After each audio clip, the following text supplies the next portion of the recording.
देखिए, आज हमारे हजारीबाग में ये बाबू गांव कोर्रा में जो अभी बैठक चल रही है, उसमें साफ यही है कि हजारीबाग में हम समाज के हमारा एक बड़ा आबादी है, बहुसंख्यक है, और यहाँ पे हम लोग के साथ जो जिस तरह से सभी राजनीतिक दल हम लोगों से प्रतिनिधित्व देने से मुकर रहे हैं, और लोग ये कभी नहीं सोचे कि भाई हमारा जो यहाँ पे लगातार यहाँ पर बड़ी आबादी का लोग मांग कर रहे हैं कि हमारा प्रतिनिधित्व मिले। तो हम लोग ये चाहते हैं कि हम हजारीबाग के साथ साथ रांची में, जहाँ हमारा कुर्मी की बड़ी आबादी है और वहाँ पे लगातार 5 बार हमारे रामटहल चौधरी जी एमपी रहे, मगर वहाँ पर भी बीजेपी ने सीट को देने का काम नहीं किया। इसी तरह आप जो है धनबाद में मेरे बड़ी आबादी है, गिरिडीह में है, और जमशेदपुर में अभी जो है कि वहाँ पर भी, मगर वहाँ दिया गया है। कहने का मतलब ये है कि हम लोग हजारीबाग के साथ साथ हम लोग जो लोकसभा का जो सीट है उसमें हम जो बड़ी आबादी में है, उसके आधार पे हमको वहाँ प्रतिनिधित्व करने का मौका मिले हमारे समाज के लोगों को, ताकि जो है एक बैलेंस हो सके। लोग बिना हम लोग को कोई मतलब मौका दिए और ऐसे लोगों को मैदान में उतार रहे हैं जिनका कभी कोई सरोकार नहीं रहा है, वैसे लोगों को कैंडिडेट बनाया जा रहा है। तो कहने का मतलब ये है कि हम लोग ये चाहते हैं कि हम लोग अगर हम लोग के साथ अगर इस तरह का बड़े दिल के लोगों ने अगर किनारा करने का काम किया, तो मजबूरन हम लोग भी कोई बड़ा फैसला लेंगे, और बड़ा फैसला लेकर जो हम लोग को करना होगा हम लोग करने का काम करेंगे। हजारीबाग में इसी तरह हमारे जब टेकलाल बाबू चुनाव के लिए जब सामने आते थे तो टिकट लोग नहीं देता था, मगर जब उन्होंने समाज के लोगों ने निर्णय लेकर और उनको चुनाव लड़ाया, जीते नहीं मगर सबका समीकरण खराब कर दिए। जो जीतने का खूब ताली बजाता था वो हार करके वो चला गया, और परिस्थिति बदला।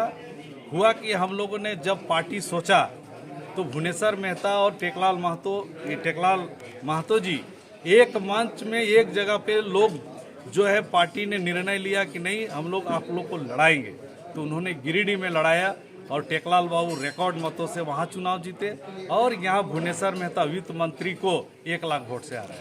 यानी आप कहना चाहते हैं कि खेला बिगाड़ने का समाज काम कर सकती है? बिल्कुल करेगा। आप बताइए ना, हम बड़ी आबादी, हम कहाँ जाए? हम सिर्फ वोट मारने के लिए हैं क्या कि वोट मारे और वो जीत जाए और चला जाए, और कल के दिन कहेगा कि नहीं हम आपको नहीं जानते? परिचय दीजिए। शिवलाल महतो, एक्स कैंडिडेट लोकसभा हजारीबाग और राष्ट्रीय कुर्मी महासभा के राष्ट्रीय संरक्षक। लोकसभा चुनाव गहमा-गहमी पूरे हिंदुस्तान में है, लेकिन हजारीबाग में हमारी आबादी बहुत अधिक है, और जो भी पार्टियां हैं, राष्ट्रीय पार्टियां कुर्मियों को छलने का काम कर रही है, चाहे वह रांची हो, चाहे वह गिरिडीह हो, चाहे वह हजारीबाग हो। तो हजारीबाग में हम प्रदेश अध्यक्ष होने के नाते हम हजारीबाग की ओर से मांग करते हैं कि यहाँ पर कुर्मियों को कोई भी किसी को दिए, लेकिन कुर्मी को जरूर है तो लोकसभा में सीट दिया जाए, अन्यथा हम लोग डिसीजन लेने के लिए हम लोग स्वतंत्र हैं।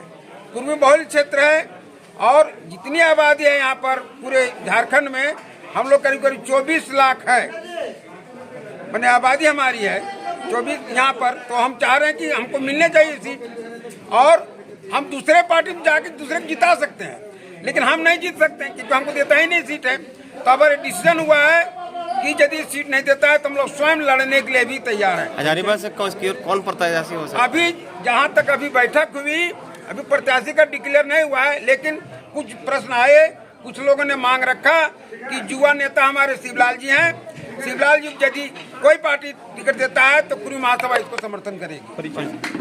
मेरा नाम है कुमेश्वर महतो, प्रदेश अध्यक्ष झारखंड कुर्मी महासभा। आज की बैठक हम लोगों ने रखा था हजारीबाग लोकसभा क्षेत्र से। सम्मानित हमको चाहिए, सम्मान चाहिए। अगर सम्मान हमको नहीं मिलेगा तो हम लोग कोई भी काम करने के लिए अलग फैसला ले सकते हैं, बिगाड़ने का काम करेंगे और यदि हमको टिकट मिलेगा तो हम गारंटी देते हैं कि हजारीबाग लोकसभा क्षेत्र से मेरा प्रत्याशी निश्चित रूप से जीतेगा, इसमें कहीं दो राय नहीं है। परिचय मेरा है कुर्मी ब्रजकिशोर गांधी, राष्ट्रीय उपाध्यक्ष कुर्मी महासभा, कैंप कार्यालय रामगढ़।